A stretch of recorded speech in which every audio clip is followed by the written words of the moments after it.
ಕುಮಾರಸ್ವಾಮಿ ಅವರಿಂದ ಬನ್ನಿ ನೇರವಾಗಿ ಮಾತಾಡಿ. ಸರಿ, ಬಿಡದಿಗೆ ಹೊರಟಿದ್ದೀರಿ, ಎಷ್ಟೊತ್ತಿಗೆ ಹೋಗ್ತೀರಿ? ಈಗ ಎಲ್ಲ ಹೊರಟಿದ್ದೀನಿ, ಜನತಾ ದರ್ಶನ ಮುಗಿಸಿ ಎಲ್ಲ ಈ ಬಡವ್ರ ಕಷ್ಟ ಸುಖ ಕೇಳಿ ಹೊರಡ್ತಾ ಇದ್ದೀನಿ. ಸರ್, ಈಗ ಎಷ್ಟು ಗಂಟೆಯಿಂದ ಎಷ್ಟು ಗಂಟೆವರೆಗೆ ಬೈರಮಂಗಲದಲ್ಲಿ ಇರ್ತೀರಿ? ಪರಿಸ್ಥಿತಿ ನೋಡೋಣ. ಈಗ ಅಲ್ಲಿ 2 ದಿನದಿಂದ ಪ್ರಾರಂಭ ಆಗಿದೆ. 450 ದಿವಸದಿಂದ ಮೇಲೆ ನಿರಂತರವಾಗಿ ಒಂದು ಪ್ರತಿಭಟನೆ ಮಾಡಿರ್ತಕ್ಕಂಥ ರೈತರು ನಾವು ಭೂಮಿ ಕೊಡಲ್ಲ ಅಂತೇಳಿ ಅದೊಂದು ಭಾಗ ಇದ್ದಾರೆ. ಈ 2 ದಿವಸದಿಂದ ನಮಗೆ ಹಣ ಸಿಗ್ತದೆ, ಇದರಿಂದ ನಾವು ಭೂಮಿ ಕೊಡ್ಲಿಕ್ಕೆ ತಯಾರಾಗಿದ್ದೀವಿ ಅಂತ ಇನ್ನೊಂದು ಟೀಮ್ ರೆಡಿಯಾಗಿದೆ. ಕುಮಾರಸ್ವಾಮಿ ಅವರು ಇದ್ದ ಪ್ರತಿಭಟನೆ ಅಂತೇಳಿ ಈಗ 2 ದಿವಸದಿಂದ ಬಿರಿಯಾನಿ ಊಟಗಳು ಅಲ್ಲಿಂದ ಗುಂಡ್ರು ಎಲ್ಲ ಸಪ್ಲೈ ಮಾಡಿ ಅಲ್ಲೇನು ನಡೆಸ್ತಾ ಇದ್ದಾರೆ. ಆ ಟಿ ವಿಗಳ ಮುಂದೆ ಹೇಳಿರ್ತಕ್ಕಂಥವ್ರ ಮುಖ ನನಗೇನು ಯಾವುದೋ ಹೊಸಬರಲ್ಲ. ಅವರು 40 ವರ್ಷದಿಂದ ನೋಡಿದ್ದೀನಿ. ನನಗೂ ಬಿಡದಿ ಭಾಗಕ್ಕೂ ಸಂಬಂಧ 40 ವರ್ಷದ ಸಂಬಂಧ ಇದೆ. ಇವತ್ತೇ ನಾನು ಹೊಸದಾಗಿ ರೈತರ ಪರ ಹೋಗ್ತಿರೋದಲ್ಲ. ಆ ಭಾಗದಲ್ಲಿ ನಾನು 40 ವರ್ಷದ ಹಿಂದೆ ಭೂಮಿ ಖರೀದಿ ಮಾಡಿ ರೈತನಾಗಿದ್ದೀನಿ. ಅಲ್ಲೇನು ಯಾವುದೋ ರಿಯಲ್ ಎಸ್ಟೇಟ್ ಬಿಸ್ನೆಸ್ ಮಾಡಲಿಲ್ಲ ನಾನು ಆ ಜಮೀನಲ್ಲಿ. ಇವತ್ತು ಅಲ್ಲಿ ಉತ್ತಮ ಅಂತ ತೆಂಗಿನ ಗಿಡ ಬೆಳೆದಿದ್ದೇನೆ, ಅಡಿಕೆ ಗಿಡ ಬೆಳೆದಿದ್ದೇನೆ. ಈಗ ಹಲವಾರು ರೀತಿಯ ಬೆಳೆ ಬೆಳೆದಿದ್ದೇವೆ. ಅದೊಂದು ಭಾಗ. ನಾನು ರೈತನಾಗಿ, ನಾನು ರಾಜಕಾರಣದಲ್ಲಿದ್ದು ರೈತನಾಗಿ ಇದ್ದೇನೆ. ಅದೊಂದು ಭಾಗ. ಆದರೆ 2 ದಿವಸದಿಂದ ಪ್ರಾರಂಭ ಆಗಿದೆಯಲ್ಲ, ಇವತ್ತು ಬರಲಿ ಕುಮಾರಸ್ವಾಮಿ, ನಾವಿವತ್ತು ತಡಿತೀವಿ, ಕಾರ್ ನಿಲ್ಲಿಸಿ ಕೇಳ್ತೀವಿ, ರೆಡ್ ಝೋನನ್ನು ಯಾರು ಮಾಡಿದ್ದು ಅಂತ ಹೇಳಿ. ಪಾಪ ಇವರಿಗೆ ರೆಡ್ಡು ಬ್ಲ್ಯಾಕು ವೈಟು ಇವ್ರಿಗೇನು ಗೊತ್ತು? ಅವ್ರ ನಾಯಕರನ್ನ ಕಳ್ಸೋಕೆ ಹೇಳಿ, ತಕ್ಕೆ ಹೇಳಿದ್ದು ಅವ್ರ ನಾಯಕರನ್ನ ಕೂರಿಸ್ಕೊಳ್ಳಿ, ಬರಲಿ ಅವ್ರ ನಾಯಕ.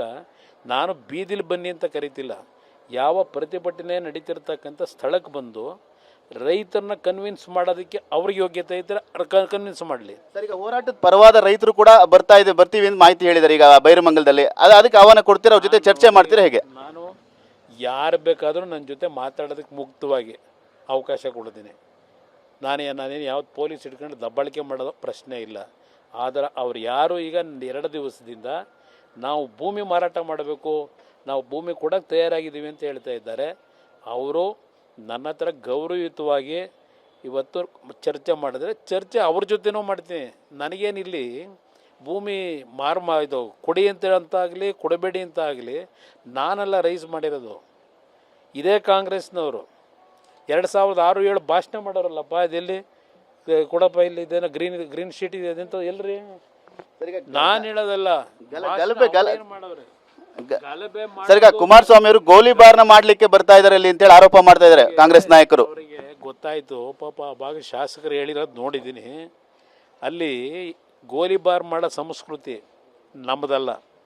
ನಾನು 2 ಬಾರಿ ರಾಜ್ಯದ ಮುಖ್ಯಮಂತ್ರಿ ಆಗಿ ಯಾವುದೇ ರೀತಿಯ ಗೋಲಿಬಾರ್ ಆಗಲಿ, ರೈತರ ಮೇಲೆ ಲಾಠಿ ಚಾರ್ಜ್ ಮಾಡಿಸೋದಾಗಲಿ ಪೊಲೀಸ್ನವ್ರು ಇಟ್ಕೊಂಡು ಮಾಡಿಲ್ಲ.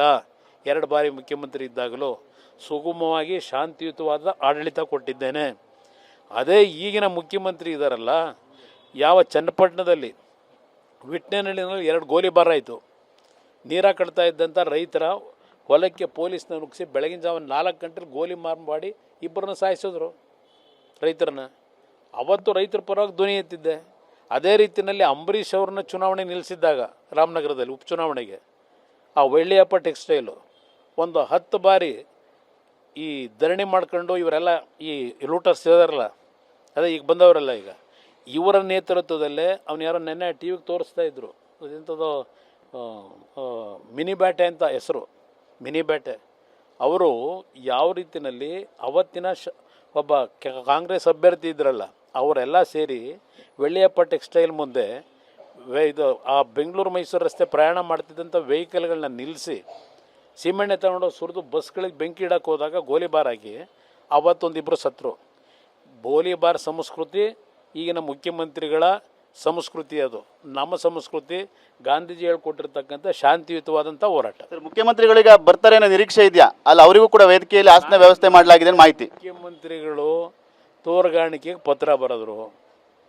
ಇವತ್ತು ಅಲ್ಲಿ ಬನ್ನಿ ಅಂತಾರೆ. ಬರಬೇಕಾ? ಆ ಒಂದು 450 ದಿನಗಳಿಂದ ಧರಣಿ ಏನು ಮಾಡ್ತಾ ಇದ್ದಾರೆ, ಮೊದಲು ಅವ್ರಿಗೆ ಆಹ್ವಾನ ಕೊಡಿ, ನನಗಲ್ಲ. ಯಾರೋ 450 ದಿನಗಳಿಂದ ಸಾವಿರಾರು ರೈತರುಗಳು ಇವತ್ತು ಇಲ್ಲಿವರೆಗೆ ಎಷ್ಟು ಜನ ಕೊಟ್ಟವ್ರೆ ಭೂಮಿ ಕೊಡ್ತೀವಿ ಅಂತ ಹೇಳಿ? ಎಷ್ಟು ಜನಕ್ಕೆ ಚೆಕ್ ಕೊಟ್ಟಿದ್ದೀರಿ? ಅಲ್ಲಿ ಯಾತಕ್ಕೆ ಅವ್ರು ಕೂತಿದ್ದಾರಲ್ಲಿ ಆ ಜನ?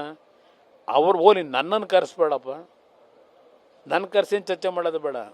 ಆ ಭೂಮಿ ಕೊಡಲ್ಲ ಅಂತವ್ರಲ್ಲ, ಆ ರೈತರನ್ನ ಕರೆಸ್ಕೊಂಡು ಅವ್ರನ್ನಾದರೂ ಕೂರಿಸ್ಕೊಂಡು ಚರ್ಚೆ ಮಾಡ್ಕೊಳ್ಳಿ. ನಾನು ಹಿಡ್ಕೊಂಡಿದ್ದೀನಿ ಕರಿಬೇಡಿ ಅವ್ರನ್ನ ಅಂತೇಳಿ. ನನಗೆ ಬೇಕಾಗಿರೋದು ಅವರ ತೀರ್ಮಾನ. ರೈತರು ಮೆಜಾರಿಟಿ ರೈತರು ಏನಿದ್ದಾರೆ ಭೂಮಿ ಕೊಡಲ್ಲ ಅಂತೇಳಿ ಅವರ ಬದುಕಿನ ಬಗ್ಗೆ ಅವರೇನು ಚರ್ಚೆ ಮಾಡ್ತಾ ಇದ್ದಾರೆ, ಅದು ಸರಿಯಾಗಬೇಕು ಅನ್ನೋದ್ರ ಮುಖ್ಯಮಂತ್ರಿಗಳು ಅವ್ರನ್ನ ಕರಿಬೇಕು, ನನ್ನಲ್ಲ. ಸರ್, ಈಗ 2 ದಿನದಿಂದ ಹೋರಾಟ ಮಾಡ್ತಿರೋ ರೈತರು ಹಾಗಾದ್ರೆ ಅಸಲಿ ರೈತರಲ್ವಾ? ಹಾಗಾದ್ರೆ ನೀವು ಹೇಳೋ ಪ್ರಕಾರ ಅವರು ಯಾರೂ ಅಸಲಿ ರೈತರಲ್ಲ. ಅದರಲ್ಲೊಂದು 4-5 ಜನ ಇರ್ಬೋದು, ನಂತರ ಅವರು ಭೂಮಿ ಇಟ್ಕೊಂಡಿರ್ಬೋದು. ಅವರೆಲ್ಲ ಕಾಂಗ್ರೆಸ್ನ ಕಾರ್ಯಕರ್ತರು. ಇಲ್ಲಿ ಮುಖ್ಯಮಂತ್ರಿಗಳಿಗೆ ಯಾವ ನೈತಿಕತೆ ಇಟ್ಕೊಳ್ಳದೆ ಈಗ 2 ದಿವಸ ಯಾಕೆ ಇಲ್ಲಿವರೆಗೆ ಯಾತಕ್ಕೆ ಧರಣಿ ಮಾಡಲಿಲ್ಲ ಅವರು? ಇಲ್ಲಿವರೆಗೆ ಯಾತಕ್ಕೆ ಅಲ್ಲಿ ಧರಣಿ ಮಾಡ್ಕೊಂಡು ಕೂತಾರಲ್ಲ ಭೂಮಿ ಕೊಡಲ್ಲ ಅಂತೇಳಿ? ನನಗೆ ಕೇಳೋದಲ್ಲ, ಅವ್ರ ಹತ್ರ ಹೋಗಿ ಚರ್ಚೆ ಮಾಡಬೇಕಾಗಿತ್ತಲ್ವ ಆ ರೈತರು. ಈಗೇನು ಹೊರಟವ್ರು ನೆನ್ನೆ ಮೊನ್ನೆಯಿಂದ 450 ದಿವಸ ಅಲ್ಲಿ ಕೂತಿರ್ತಕ್ಕಂಥ ಹೆಣ್ಮಕ್ಳು, ಅವ್ರ ಹತ್ರಕ್ಕೆ ಹೋಗಿ ಚರ್ಚೆ ಮಾಡಿ ಸಾಲ್ವ್ ಮಾಡ್ಕೋಬೇಕಾಗಿತ್ತಲ್ವ? ಇಲ್ಲಿ ನಾನು ಪ್ರಶ್ನೆ, ಈಗಿನ 2 ದಿವಸದಿಂದ ಹೊರಟವರಲ್ಲ, ನಾವು ರೈತರು, ನಾವು ಭೂಮಿ ಕೊಡಬೇಕು ಅಂತೇಳಿ ಕೊಡಿ. ನೀವು ಹಿಡ್ಕೊಂಡಿರೋದು ಯಾರು? ಕೊಡಬೇಡಿ ಅಂತ ಹೇಳ್ತಾ ಇದ್ದೀನಿ. ಕೊಡೋರಿಗೆ ಸಂತೋಷ, ಕೊಟ್ಕೊಳ್ಳಿ ನೀವು. ಸರ್, ಅಂದ್ರೆ ಪರ ವಿರೋಧ ಮಾಡ್ತಾ ಇರುವಂತ ಇಬ್ಬರನ್ನು ಬಂದ್ರು ಕೂಡ ಅವ್ರ ಜೊತೆ ಮಾತುಕತೆ ಕುಮಾರಸ್ವಾಮಿ ಅವರು ಸಿದ್ಧರಾಗಿದ್ದಾರ. ನಾನು ಮುಕ್ತವಾಗಿರೋ, ನನಗಾಗಬೇಕಾಗಿರೋದೇನು, ನಾನು ಜನ ನನ್ನ ಗುರುತಿಸಿರೋದು ಕಷ್ಟ ಕಾಲದಲ್ಲಿ ಇರ್ತಕ್ಕಂಥವ್ರಿಗೆ ಇವನು ಬೆಂಬಲವಾಗಿ ನಿಲ್ತಕ್ಕಂಥವನು ಅಂಥದ್ದನ್ನು ನನ್ನ ವೃತ್ತಿನಲ್ಲಿ ಮಾಡ್ಕೊಂಬಂದಿದ್ದೀನಿ. ಕಷ್ಟ ಕಾಲದಲ್ಲಿ ಇಲ್ಲಿ ಮನೆ ಹತ್ರ ಬಂದು ಅವ್ರು ನೋಡಿ, ಅಲ್ಲಿ ನೋಡಿ, ಅಲ್ಲಿ ಆ ವಯಸ್ಸಾಗಿರ್ತಕ್ಕಂಥವ್ರು ಏನಪ್ಪ ಕೊಟ್ಟಿರೋದು ನೀವು? ಸರ್ಕಾರದಲ್ಲಿ ಗ್ಯಾರಂಟಿ ಇಲ್ಲಿ ಬಂದು ನೋಡಿದ್ರೆ ಗ್ಯಾರಂಟಿಗಳು ಗೊತ್ತಾಯ್ತು. ಇಲ್ಲಿ ಕೂತವ್ರು ನೋಡಿ, ಇಲ್ಲಿ. ಸರ್, ಈಗ ತಾರ್ಕಿಕ ಅಂತ್ಯಕ್ಕೆ ತಗೊಂಡು ಹೋಗ್ತೀರಿ ಅದು ಹೋರಾಟವನ್ನು? ತಾರ್ಕಿಕ ಅಂತ್ಯಕ್ಕೆ ತಗೊಂಡು ಹೋಗ್ತಾರೆ ಹೋರಾಟನ? ಅಂತಿಮವಾಗಿ ನ್ಯಾಯಾಲಯಕ್ಕೆ ಹೋಗಬೇಕು. ಬೀದಿನಲ್ಲಿ ಏನಾಗೋದಿಲ್ಲ, ಗೊತ್ತಿದೆ ನನಗೆ. ನ್ಯಾಯಾಲಯದಲ್ಲಿ ಡಾಕ್ಯುಮೆಂಟ್ ಏನಿದೆ ಅದ್ರ ಪ್ರಕಾರ ಹೋಗಬೇಕು, ಹೋಗೋಣ. ರಂಗನಾಥ್, ಇದಿಷ್ಟು ಕೇಂದ್ರ ಸಚಿವ ಕುಮಾರಸ್ವಾಮಿ ಅವರ ಮಾತು. ಈ ಒಂದು ಹೋರಾಟವನ್ನು ತಾರ್ಕಿಕ ಅಂತ್ಯಕ್ಕೆ ತೆಗೆದುಕೊಂಡು ಹೋಗ್ತೀವಿ. ಯಾರು ಪರ ವಿರೋಧ ಯಾರು ರೈತರು ಮಾಡ್ತಾ ಇದ್ದಾರೆ ಅವರ ಜೊತೆನೂ ಕೂಡ ನಾನು ಮಾತಾಡ್ತೀನಿ, ಎಲ್ಲರಿಗೂ ಮುಕ್ತವಾಗಿ ಮಾತನಾಡ್ತೀನಿ ಅನ್ನೋ ಮಾತನ್ನು ಕೂಡ ಹೇಳ್ತಾ ಇರುವಂತ